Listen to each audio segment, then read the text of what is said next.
Okay, question. Who is the most important player in Celtics franchise history since Larry Bird? Bird, little fake, down the lane. Boston fans were unaware of the drought the team was going to go through since Bird won the 1986 ring. In nearly 40 years, the most successful franchise in league history has a chance to win its second championship in the modern NBA. And everyone knows that to win these days, you have to have a generational talent, right? In other words, is Jayson Tatum the best Boston Celtics player since Larry Bird? Well, what other option is there? On reflection, there is only one player who could seem capable of eclipsing Jayson's career with the Celtics, a player who was part of the Big Four that Boston formed in 2007, and who ended up becoming a legend in the Celtics franchise. I know he has aged poorly because of his behavior in the media and his rivalry with Dwyane Wade on socials, but Paul Pierce really had that dog in him. The recency bias has made people forget how good Pierce was. It's normal, as I said after seeing his antics on ESPN or the Instagram Live that ended up causing his firing from the network.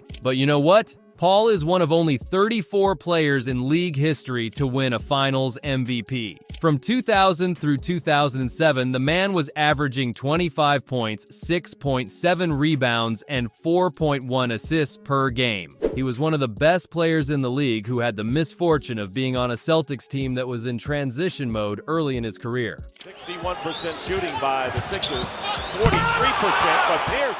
Or in other words, yeah, the Celtics weren't good. That was until 2007, when Danny Ainge had a historic offseason.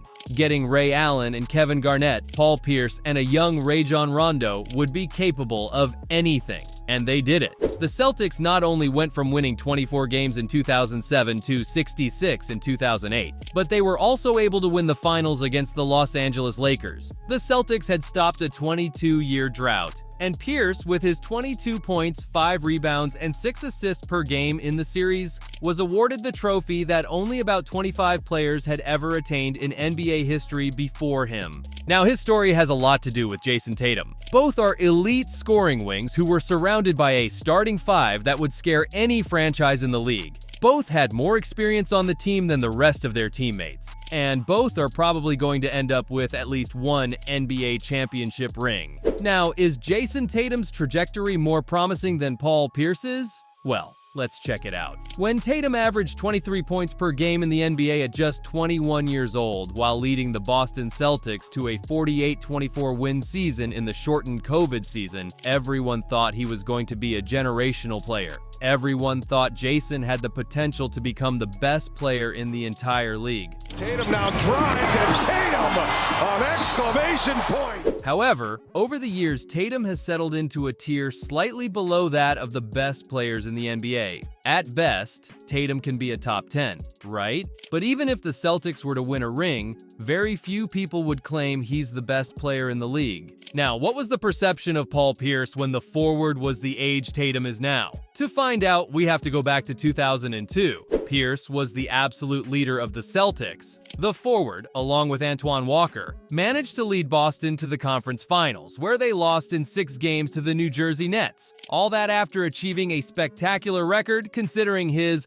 low-budget supporting cast of 49 wins and 33 losses. With averages of 26.1 points, 6.9 rebounds, 3.2 assists, Pierce was the third highest scorer in the league, behind only Allen Iverson and Shaquille O'Neal, and ahead of players like Tracy McGrady, Tim Duncan, or Kobe Bryant. Furthermore, his 44% from the field and 40% in three-pointers showed that Paul was one of the deadliest scorers in the NBA. That season, Pierce was selected to the All-NBA third team and finished 11th in the MVP race. Of course, he was also selected for the All-Star game. Is a resume like that much worse than what Tatum currently has? The not-so-surprising answer is yes.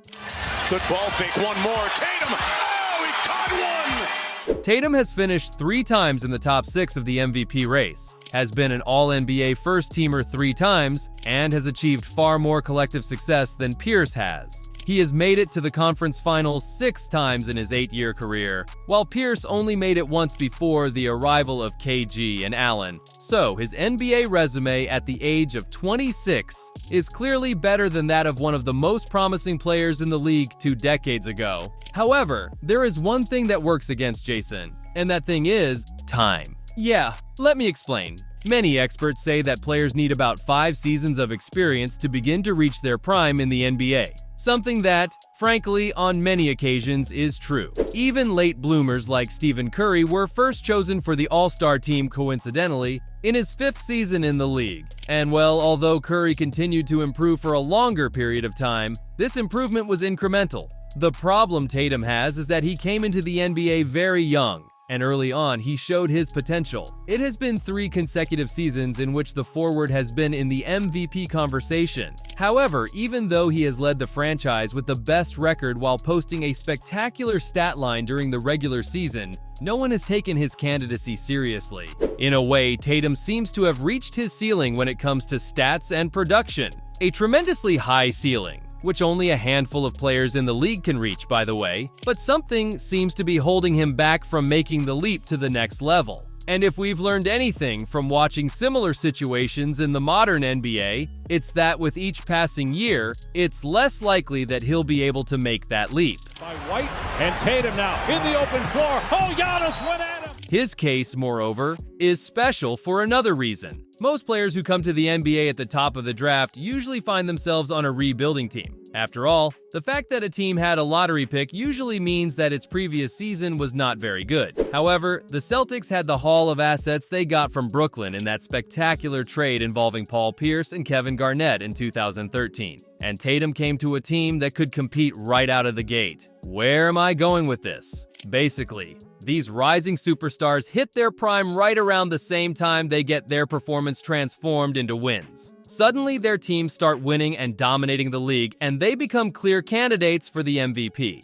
James Harden's Rockets, Giannis Antetokounmpo's Bucks, Nikola Jokic's Nuggets, Joel Embiid's Sixers. There are numerous cases of franchises that, when they became contenders, placed their players in the top positions of the MVP race. Tatum, however, and thanks to him, has been on a team that has not needed such a progression by the fact that already has the status of contender. This, over time, may have created a false perception of Jayson. It seems that, in some ways, rather than the cause of the Celtics' success, there's Tatum on the drive on Connaughton. He is the one who has taken advantage of it. People basically say that his team is carrying him throughout the playoffs. And yes, I know Tatum is not playing the best postseason of his career. Far from it. But man, nothing could be further from the truth. The Celtics without Jayson Tatum would not be nearly the dominant team they are today. Game 2 of the finals is a perfect example. Tatum was having a lot of trouble against Dallas's defense and went 6 for 22 shooting that once again provoked a barrage of criticism. And it's true, Jayson has a track record of not being his best in big moments. His finals against the Warriors in 2022 are the perfect example. But many people don't understand that the gravity he is able to generate with his play allows other teammates to shine. Not only for the 12 assists he achieved in that game too, but also in many plays that do not appear in the box score. The fact that the defense has to perform a 2v1 against Tatum means that a player is always open when he has the ball. Until recently, Paul Pierce was the best player in the most successful franchise in history since Larry Bird. That was a fact. For the track record, for his ring, for loyalty. There are many reasons why his 34 is retired in the TD Garden rafters. Jayson Tatum, however, practically has a better career than him at only 26 years old. Okay, I know it's not right to compare stats from the dead ball era to today's basketball, but in terms of milestones, Jayson seems much more important to the history of the league. Now, in the best case scenario, Jayson has not yet reached the peak of his potential. He still has aspects of the game to learn from and improve, and he still has the opportunity to elevate his legacy to that of a generational player. Mind you, the clock is ticking faster and faster. That's all for this video. Don't forget to hit the like button and subscribe to our channel so you don't miss more interesting videos like this. See you in the next video.